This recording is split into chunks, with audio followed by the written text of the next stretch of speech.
Hello दोस्तों, मैं Ravi sir आपका स्वागत करता हूं गुरुजी सर का स्वागत। आपका यूपीपी का एडमिट कार्ड आ चुका है। एडमिट कार्ड में एग्ज़ाम सिटी अभी दिखा रहा है। आप लोग देख रहे होंगे और आपकी तैयारी अच्छी चल रही होगी। और उसी तैयारी को और अच्छा करने के लिए मैं और कुछ मैथ के क्वेश्चन आपके सामने लेके आया हूँ। देखिएगा ज़रा इनको, और अपने साथ रोज़ की तरह एक रस्म भी निभा दीजिए करें। सब्सक्राइब और लाइक बता दिया करें कमेंट करके कि हाँ समझ में आ रहा है कि नहीं आ रहा। तो चलिए देखते हैं क्वेश्चन। फर्स्ट क्वेश्चन आज का है। पहला क्वेश्चन है, यदि समान आयतन के दो लंबवर्ती सिलेंडरों की त्रिज्या का अनुपात 3:1 है तो उनकी ऊंचाइयों का अनुपात क्या होगा? तो उनकी ऊंचाइयों का अनुपात क्या है? करिए इसको पहले, उसके बाद मैं सॉल्व करता हूँ। देखिएगा,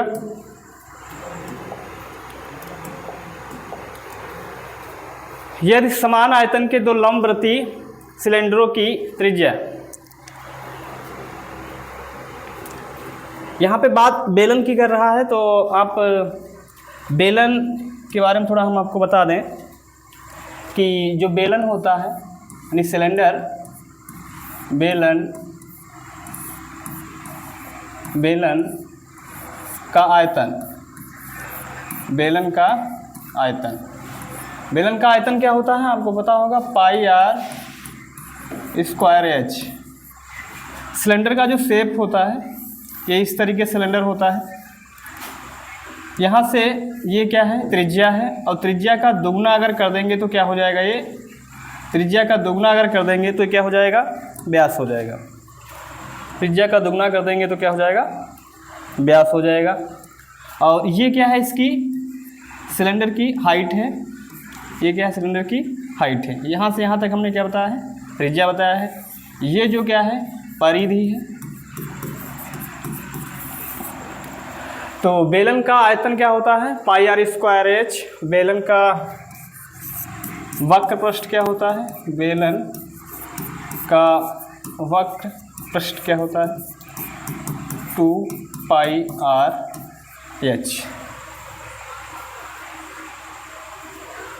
तो इस तरीके से कुछ जो आपको फार्मूले इम्पॉर्टेंट है वो आपको आना चाहिए। जैसे बेलन का आयतन हो गया, शंकु हो गया, गोला हो गया। निरंतर वीडियो मिलते रहेंगे और कंटिन्यू हम आपको मतलब जो है बताते रहेंगे कि कहाँ पे किसको जिसके फार्मूले आते जाएंगे हम बताते जाएंगे। क्वेश्चन ये है, यदि समान आयतन के दो लंबवर्ती सिलेंडरों की त्रिज्या का अनुपात, यानी कि पहले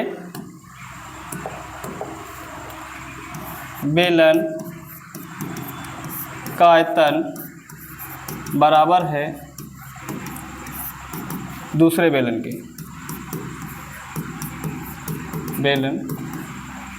दूसरे बेलन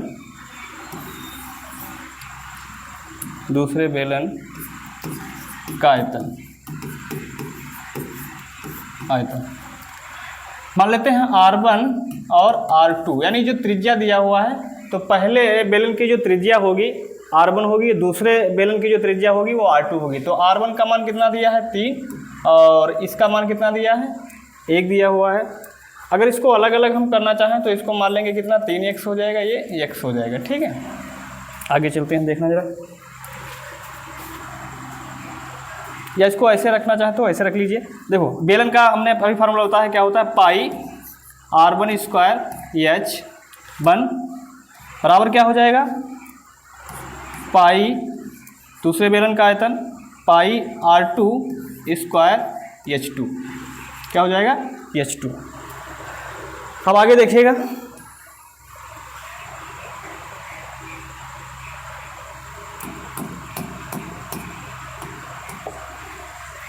तो यहाँ पर हम क्या करते हैं, पाई से पाई कैंसिल कर देते हैं और यहाँ पर ये मान पुट कर देते हैं R1 की जगह पर।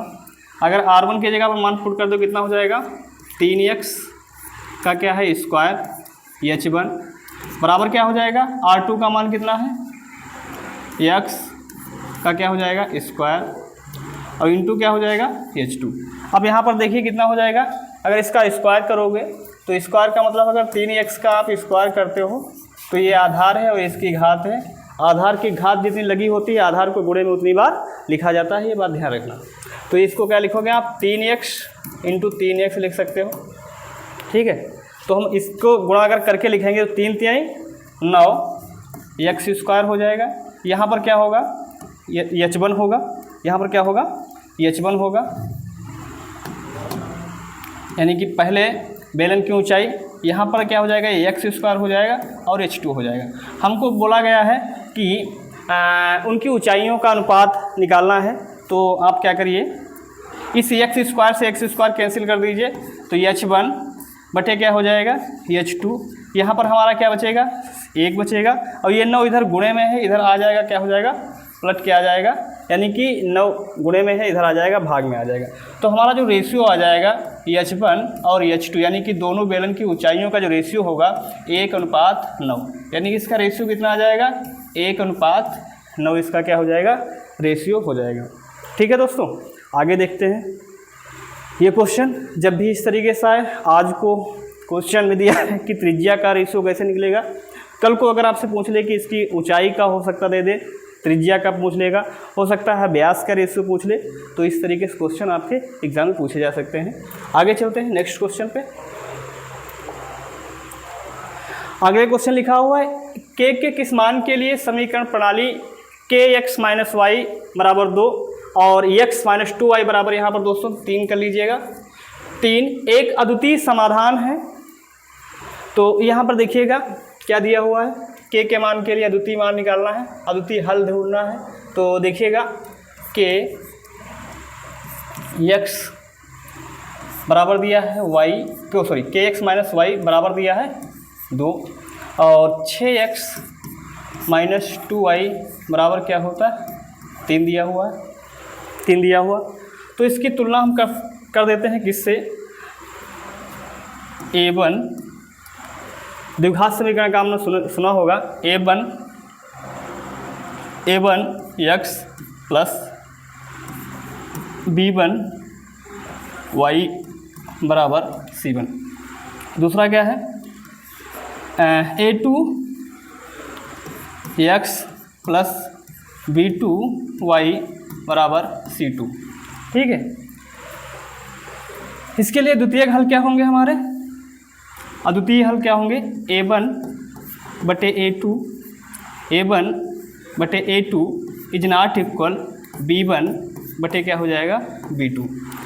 अब यहाँ पर देखिएगा a1 का मान कितना दिया हुआ है, k दिया हुआ, अगर तुलना इसकी इससे कराएंगे, और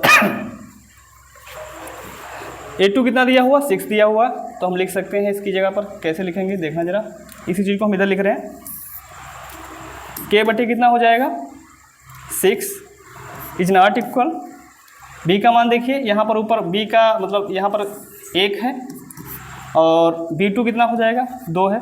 अगर इसके मान निकालेंगे अलग अलग,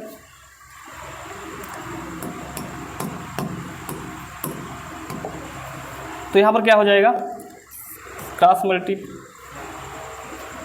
कर दीजिए, 2k इज नॉट इक्वल 6, 2 तियाँ कितना हो जाएगा 6, तो k इज नॉट इक्वल क्या हो जाएगा, k के अद्वितीय मान के लिए कितना हो जाएगा, k इज नॉट इक्वल 3, यानी कि k के लिए कितना मान हो जाएगा वो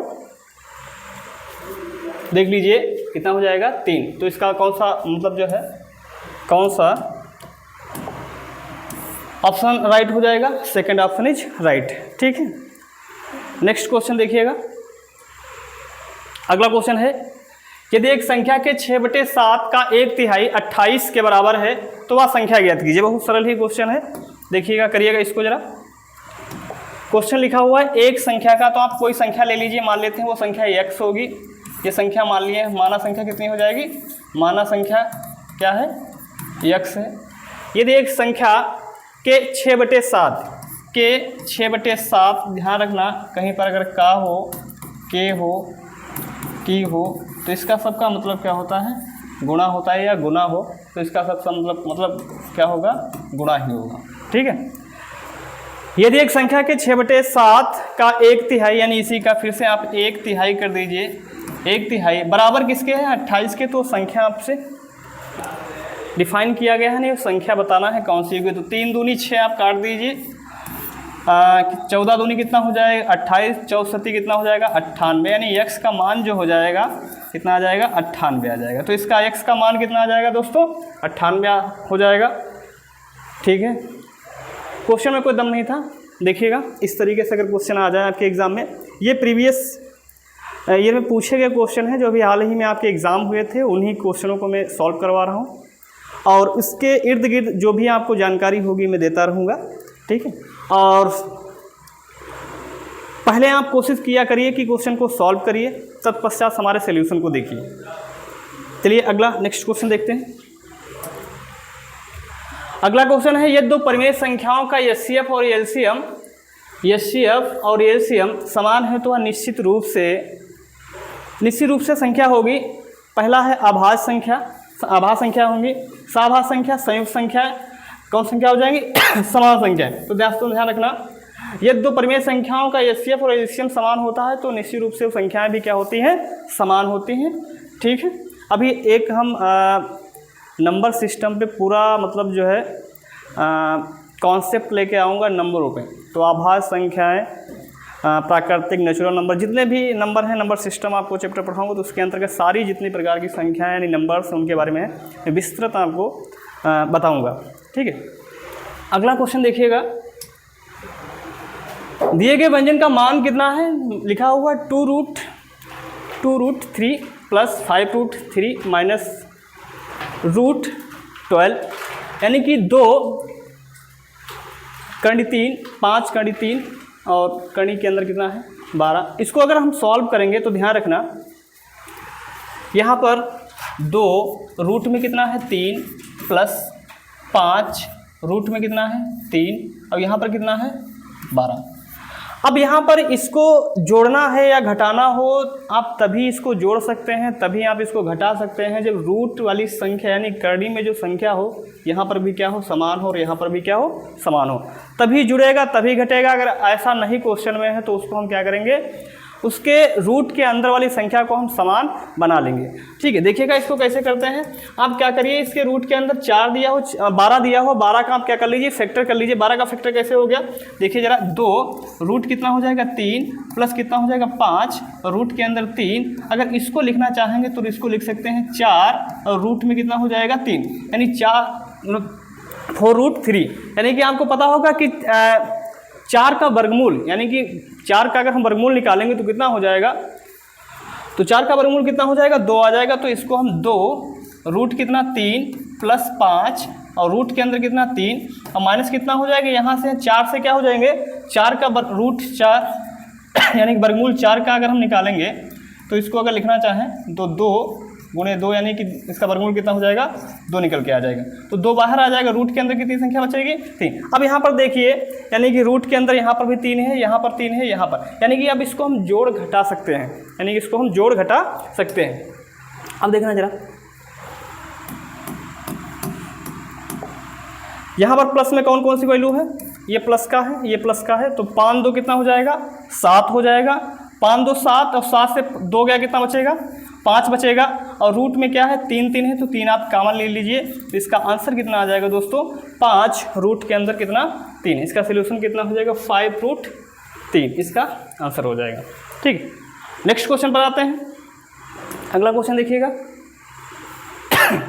अगला क्वेश्चन है 5 संख्याएं 12, 24, 35, 27 तथा 17 एक सेट के रूप में दी गई हैं। यदि सेट की प्रत्येक संख्या को 3 के साथ जोड़कर फिर 4 से गुणा किया जाता है तो सेट की नई संख्याओं का औसत क्या होगा, तो सेट की नई संख्याओं का औसत क्या होगा।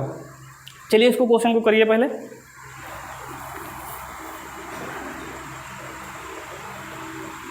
क्वेश्चन कोशिश करिए खुद से बनाने की। आप मैथ में अपने आप को इम्प्रूव तभी कर पाएंगे जब हम चीज़ें अच्छी मतलब प्रैक्टिस में होंगी, तभी आप मतलब जो है अगर मैथ की प्रैक्टिस अच्छे से कर रहे हैं तभी आपसे क्वेश्चन बन पाएगा।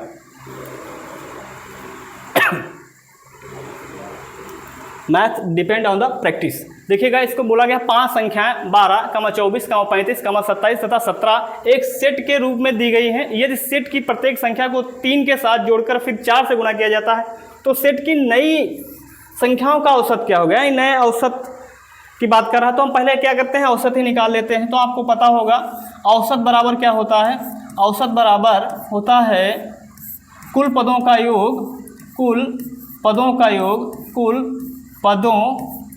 पदों का योग। औसत बराबर क्या होता है, कुल पदों का योग बटे में क्या होता है, कुल पदों की संख्या, कुल पदों की संख्या। औसत बराबर क्या होता है, कुल पदों का योग बटे कुल पदों की संख्या। तो आप देख लीजिए इसमें कितने पद दिए हुए हैं, आपको पता है पद दिया हो, पहला क्या दिया हुआ, पद 12 दिया हुआ। आप 12 लिख लीजिए। उसके बाद कितना लिखा हुआ, 24 लिख लीजिए। उसके बाद कितना लिखा हुआ, 35, आप 35 लिख लीजिए। उसके बाद कितना लिखा हुआ, 27, आप 27 लिख लीजिए। उसके बाद कितना लिखा है, 17, आप 17 लिख लीजिए। और बाद में क्या करिए, आप देखिए कितने पद हैं, 1 2 3 4 5, तो 5 से क्या कर दीजिए, इसमें भाग कर दीजिए। हमने लिखा है कुल पदों का योग बटे कुल पदों की संख्या। अब क्या करिए इसको आप क्या करिए, काउंट कर लीजिए। 7 7 14, 14 5 कितना हो जाएगा, 19, 19 4 कितना हो जाएगा, 23, और 23 और 2 कितना हो जाएगा, 25 के 5। अब देखिए कितना हो जाएगा, हासिल लगा 2, 2 और 1 3, 3 3 6, तो 8 और 1 9, 2 कितना हो जाएगा, 11। यानी कि 115 बटे कितना आ जाएगा, 5। तो अगर हम इसको भाग करेंगे, 5 दूनी 10, 5 3 15, यानी कि जो औसत निकल के आ जाएगा कितना आ जाएगा, 23 आ जाएगा। फिर बोला गया है क्वेश्चन में, यदि सेट की प्रत्येक संख्या को 3 के साथ जोड़कर फिर उसे 4 से, यानी जो नया औसत है उसमें आप क्या करिए, जो नया औसत है उसमें आप 3 पहले जोड़ दीजिए और उसमें तत्पश्चात 4 से गुणा कर दीजिए, तो नया औसत क्या होगा। तो आप 3 अगर इसमें जोड़ दोगे तो कितना हो जाएगा, 26, और 4 से इसमें गुणा कर दोगे तो कितना हो जाएगा, 4 छंग 24, और 4 दूनी 8, और 2 कितना हो जाएगा, 10। यानी कि जो हमारा आंसर निकल के आ जाएगा कितना आ जाएगा, 104 आ जाएगा। आंसर निकल के कितना आ जाएगा, 104 आ जाएगा। आशा करता हूँ आपके समझ में आ गया। नेक्स्ट क्वेश्चन बढ़ते हैं। अगर कोई क्वेश्चन समझ में नहीं आ रहा तो उसको दोबारा देख लीजिए, ठीक है। अगला है, यदि कोई व्यक्ति 8 किलोमीटर प्रति घंटा की बजाय 12 किलोमीटर प्रति घंटा, यदि कोई व्यक्ति 8 किलोमीटर प्रति घंटा की बजाय 12 किलोमीटर प्रति घंटा की गति से चलता है तो वह 54 किलोमीटर अधिक चल सकेगा, उसके द्वारा तय की गई वास्तविक दूरी कितनी है। उसके द्वारा तय की गई वास्तविक दूरी कितनी है। देखिएगा इस क्वेश्चन को कैसे सॉल्व करेंगे। यहाँ पर चाल का रेशियो दिया हुआ है, तो आप करिए कि पहले स्पीड, देखिए स्पीड का जो रेशियो हम निकाल लेते हैं कितना है। पहले चाल कितनी है, 8 किलोमीटर प्रति घंटा, और बढ़कर कितनी हो गई है, 12 किलोमीटर प्रति घंटा। अब यहाँ से इसको अगर हम डिवाइड कर लेंगे तो कितना हो जाएगा, 4 दूनी 8 और 4 3 12, 4 3 12, यानी कि 8 से कितना हो गया, पहले 8 थी तो बढ़कर कितना हो गई, गति से चलता है, इसके बजाय इतना 12 किलोमीटर प्रति घंटा बढ़ गई। तो यहाँ पर देखिए रेशियो में कितना बढ़ा, 1 बढ़ा, संख्या में कितना बढ़ रहा है, 54 किलोमीटर अधिक चल सकेगा। यानी कि अगर 8 के बजाय वो अगर 12 से चलता है तो इसके बजाय कितना है, 54 किलोमीटर अधिक चल सकेगा। तो बताइए उसकी वास्तविक दूरी क्या होगी। तो देखिए 1 की वैल्यू किसके बराबर हो जाएगी, 54 के बराबर हो जाएगी। यानी 1 में कितने से गुणा कर दिया जाए कि 54 हो जाए, तो आप कहोगे सर 54 से गुणा कर दीजिए। बोला गया उसकी वास्तविक दूरी, तो वास्तविक दूरी मतलब 2 का मान पूछ रहा है, तो इसमें भी आप 4 से गुणा कर, 54 से गुणा कर दिए। 54 दूना कितना हो जाएगा, 2 चक्कू 8 और 2 पंचे 10, यानी 108। आंसर कितना हो जाएगा, 108 हो जाएगा। आंसर कितना हो जाएगा, 108 हो जाएगा। नेक्स्ट क्वेश्चन की बात करते हैं। अगला क्वेश्चन दिया है, किसी कर्मचारी का वेतन पहले 50% बढ़ जाता है और उसके बाद 40%, यहाँ पर दोस्तों 40 की जगह पर आप 44 कर लीजिएगा, 44% घट जाता है। उनके वेतन में परिवर्तन का कुल प्रतिशत कितना था। किसी कर्मचारी का वेतन पहले 50% बढ़ जाता है और उसके बाद 44% घट जाता है, उनके वेतन में परिवर्तन का कुल प्रतिशत कितना था। देखिएगा इस क्वेश्चन को हम कैसे बनाएंगे। देखिए पहले क्या है, पहले 50% बढ़ा, 50% बढ़ा, तो आपको पता होना चाहिए 50% का मतलब होता है, 50% का मतलब होता है 50, ये परसेंट हटेगा नीचे कितना आ जाएगा 100, तो 50 से कम 50 और 50 दूना 100, यानी 1/2। जहाँ पर 50 है उसको 1/2 लिख सकते हैं, यानी पहले क्या हुआ 1/2 बढ़ा, यानी 2 में कितना बढ़ा, 2 से कितना बढ़ गया 1 बढ़ गया, यानी 2 में 1 बढ़ा दो कितना हो जाएगा 3 हो जाएगा। फिर उसके बाद 44% घटा, ये दूसरी बार क्या हुआ 44% घटा। 44% की फ्रैक्शन वैल्यू क्या होती है आपको पता होना चाहिए। 44% की फ्रैक्शन वैल्यू, अगर फ्रैक्शन वैल्यू नहीं आता तो ये परसेंट है, परसेंट को हटा दो नीचे कितना आ जाएगा 100 आ जाएगा।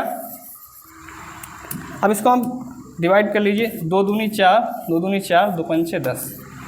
अभी आप इसको और कर लीजिएगा, कितना हो जाएगा 11 और कितना हो जाएगा 25, यानी 25 में एक मिला दोगे कितना 11/25 कर सकते हो, यानी 25 से कितना घट जाएगा ना, तो 25 था, 25 में 11 घटा दो कितना बचेगा 5 से 1 गया कितना बचेगा 4, और 2 से 1 गया कितना बचेगा 1, यानी 14। अब इसको और थोड़ा सरल करना चाहते हो, 2 1 कम 2, 2 7 14, 25 से कम 25 और 7 21, 7 में कितना हो गया 21 हो गया। मैं इसलिए आपको बता रहा हूँ, यहाँ पर आपको अगर नहीं आ रहा तो परसेंटेज कैसे निकालेंगे, अगर आपने नहीं फ्रैक्शन वैल्यू याद कर रखी तो आप ऐसे निकाल सकते हैं। तो यहाँ पर देखिए कितनी, मतलब जो क्या बोला गया उनके वेतन में कितने % का परिवर्तन हुआ। पहले वेतन 25 था, अब वेतन कितना घटकर हो गया 21% हो गया। तो वेतन में परिवर्तन की बात कर रहा है, तो वेतन में परिवर्तन की बात कर रहा है, यानी कि वेतन में कितने % का परिवर्तन हुआ, तो कितना हुआ, यानी वेतन में कमी हुई कितने की 4 की कमी हुई। कमी किससे हुई 25 से, जरूर ध्यान रखना। कितनी कमी हुई वेतन में 4 की कमी हुई। अब ये जो 4 की कमी है किस में कमी हो रही है 25 में हुई थी। तो हमेशा परसेंट जो निकाला जाता है जितने का लाभ या हानि हो उसको ऊपर लिखा जाता है।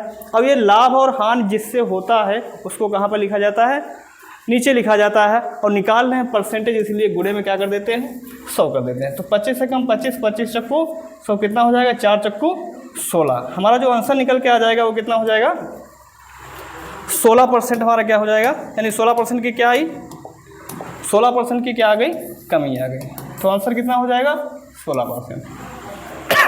अगला देखिएगा क्वेश्चन, अगला क्वेश्चन देखिएगा,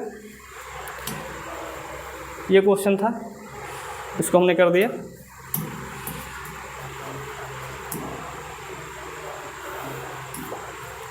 अगला क्वेश्चन है, अन्ना ने किसी बैंक में एक निश्चित राशि का निवेश किया जो साधारण ब्याज देता है। 2 साल के अंत में निवेश का मूल्य 240 रुपये, यानी 2 साल में कितना हो जाता है 2 वर्ष में कितना हो रहा है, यहाँ देखिएगा 2 वर्ष में कितना हो जा रहा है 240। 2 वर्ष में कितना हो रहा है 2 वर्ष में कितना हो जा रहा है 2 वर्ष में कितना हो रहा है 240 हो रहा है। और 3 वर्ष में कितना हो रहा है 3 वर्ष में कितना हो रहा है 3 वर्ष में देखिए दोस्तों कितना हो रहा है 420 हो रहा है, 420 हो रहा है, 400 कितना हो रहा है 20 हो रहा है, 420 हो रहा है, 420 हो रहा है। अब यहाँ पर देखिएगा बोला गया है 400, उसके द्वारा आरंभ में निवेश की गई मूल राशि, यानी कि यहाँ पर मूलधन का जिक्र कर रहा है कि मूलधन क्या होगा। तो देखिएगा ज़रा, इसको हम थोड़ा छोटा कर लेते हैं। यहाँ पर देखिएगा, तो यहाँ पर अगर हम वर्षों की बात करें तो वर्षों में कितना बढ़ा 1 वर्ष बढ़ा। मिश्र धन साधारण ब्याज देख लीजिए कितना बढ़ा। तो यहाँ पर हम 1 वर्ष की अगर बात करेंगे तो 1 वर्ष में कितना ब्याज बढ़ गया, यानी 1 वर्ष का ब्याज कितना हो जाएगा 8 4 12 0 1, यानी 180, यानी कि 1 वर्ष का ब्याज कितना हो जाएगा 180। अगर 1 वर्ष का ब्याज कितना है 180 है, 1 वर्ष का ब्याज 180 है, तो 2 वर्ष का ब्याज कितना हो जाएगा, आपको पता होगा कि 2 वर्ष का ब्याज कितना हो जाएगा 18 दूनी 36 360 हो जाएगा। आपको दोस्तों पता होगा कि हम अगर हमको निकालना है मूलधन तो पता होता है कि हमारे मिश्र धन बराबर क्या होता है, मिश्र धन बराबर होता है, मिश्र धन में जो चीज़ें मिली होती है मूलधन प्लस ब्याज, मूलधन और प्लस क्या हो जाएगा ब्याज, मूलधन प्लस ब्याज। जब हम मूलधन और ब्याज मिला देते हैं तो क्या बन जाता है मिश्र धन बन जाता है। तो यहाँ पर ये 240 क्या हो जाएगा मिश्र धन, और ये जो दिया हुआ है ब्याज है 360। अब यहाँ पर अगर हम देखेंगे मूलधन कितना हो जाएगा तो 360 से क्या करेंगे हम, यानी मिश्र धन से घटा दीजिए, यहाँ पर कितना हो जाएगा, इसका अगर डिफरेंस ले लेंगे तो कितना हो जाएगा, यहाँ से अगर देखेंगे कितना हो जाएगा 0 और 2 और 1, यानी कि जो हमारा मूलधन कितना हो जाएगा 120 रुपया, यानी कि वो आरंभ में निवेश की गई मूल राशि कितनी होगी, तो कितनी होगी 120 रुपया क्या होगी, वो राशि होगी। ठीक है, अगला नेक्स्ट क्वेश्चन देखते हैं। अगला क्वेश्चन है, यदि 4 कुर्सी और 3 मेजों का मूल्य 2100 रुपये है और 5 कुर्सियों और 2 मेजों का मूल्य 1750 रुपया है, तो कुर्सी और एक मेज की कीमत क्या है, नहीं तो एक कुर्सी और एक मेज की कीमत क्या। देखिए दोस्तों, इसको कैसे सॉल्व करेंगे। इस तरीके से क्वेश्चन आया तो आप क्या करिए, उसको देखिए जरा। लिखा क्या है, 4 कुर्सी 4 चेयर प्लस 3 टेबल यानी 3 मेज बराबर कितना है 2100, बराबर कितना है 2100। 5 कुर्सियाँ 5 कुर्सी यानी 5 चेयर और 2 मेजें यानी 2 टेबल, कितना है इनका मूल्य 1750 रुपये। कितना है 1750 रुपया इनका क्या है मूल्य, 1750 रुपया इनका क्या है मूल्य। अब देखिए यहाँ पर हम इसको क्वेश्चन को कैसे सॉल्व करेंगे। यहाँ पर आपको क्या करना है कि आप किसी एक को बराबर कर लीजिए, मतलब दोनों को हम समीकरणों क्या करते हैं बराबर कर लेते हैं, यानी ऊपर हम 2 से गुणा कर देते हैं, यानी 2 से कर दें ऊपर और 3 से क्या कर दें हम नीचे गुणा कर दें। तो नीचे जब 3 से कर दें कितना हो जाएगा, 4 दूनी 8 और 2 3 कितना हो जाएगा, ये 2 से गुणा होगा तो 2 से इसमें 4 में से भी होगा, 3 में भी होगा और 21 में भी होगा। तो 3 दूनी कितना हो जाएगा 6 और 21 गुना कितना हो जाएगा 4200। इधर गुणा करिए, 3 पचे 15 चेयर और प्लस 3 दूनी 6 टेबल, और यहाँ पर आप गुणा करेंगे कितना हो जाएगा, 3 पचे 15 3 सते 21 और एक कितना हो जाएगा 22 और 3 एक कम 3 और 2 कितना हो जाएगा 5, यानी कि 5250। अब इसको हम लेस कर लेते हैं, नीचे वाली से ऊपर वाली को समीकरण को घटा देते हैं। तो यहाँ पर अगर जाएगा 8 7 15 यानी कि 7 चेयर बचेंगी, प्लस माइनस क्या हो जाएगा कैंसिल हो जाएगा। यहाँ पर देखिए 0 5 और 1050, इसको अगर सॉल्व करेंगे तो कितना हो जाएगा 7 एक कम 7 7 पचे 35, यानी कि एक कुर्सी की जो कीमत होगी वो कितनी होगी 150 रुपया। एक कुर्सी की जो कीमत होगी कितनी होगी 150 रुपया होगी। एक कुर्सी की कीमत कितनी होगी 150 रुपया। अगर हम एक कुर्सी की कीमत कितनी होगी 150 रुपया। अगर हमको निकालना क्या है, मेज की कीमत निकालनी है, तो एक कुर्सी की कीमत आप किसी में मान रख दोगे, उठा के आंसर आ जाएगा। तो ये मान हम यहाँ पर रख देते हैं 8C बराबर कितना 60 बराबर कितना है 4200। तो आप समीकरण में रख दीजिए इसको। तो एक कुर्सी का मान कितना है 150, तो 8 कुर्सियों का कितना हो जाएगा 15 8 120, यानी कि 120 यानी 1200 हो जाएगा, प्लस 6T बराबर कितना हो जाएगा 4200। ये आप क्या करिए 6T 4200 से घट जाएगा यानी कि 1200, तो कितना बचेगा, घट जाएगा तो कितना बचेगा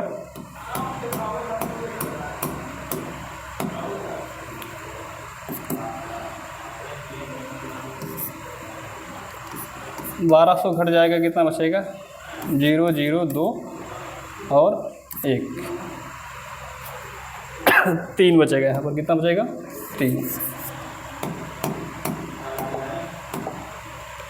3 हो जाएगा। तो इसको आप डिवाइड कर दिए 5 छक्का 30, कितना आ जाएगा, यानी एक जो मेज की कीमत होगी वो 500 रुपया होगी और एक जो चेयर की कीमत होगी कितना होगी 400 रुपया होगी।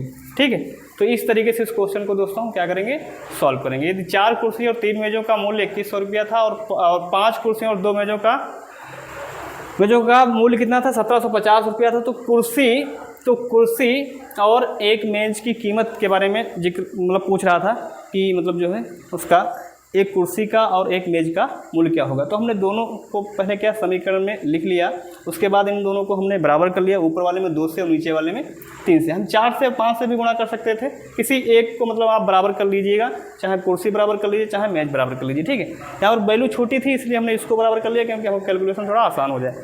तो 2 से ऊपर कर दिया, 3 से नीचे कर दिया, और ये 2 से गुणा होगी तो पूरे में होगी, ये ध्यान रखना। और यहाँ पर क्या होगी, इसमें अगर गुणा होगा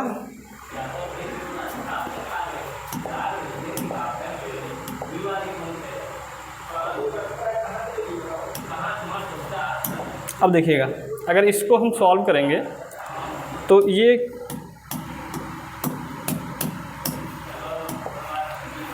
पूरे में इसकी गुणा हो जाएगी और इसका जो आएगा आंसर वो एक कुर्सी का हमने निकाल दिया 150 और एक टेबल का कितना हो जाएगा 500।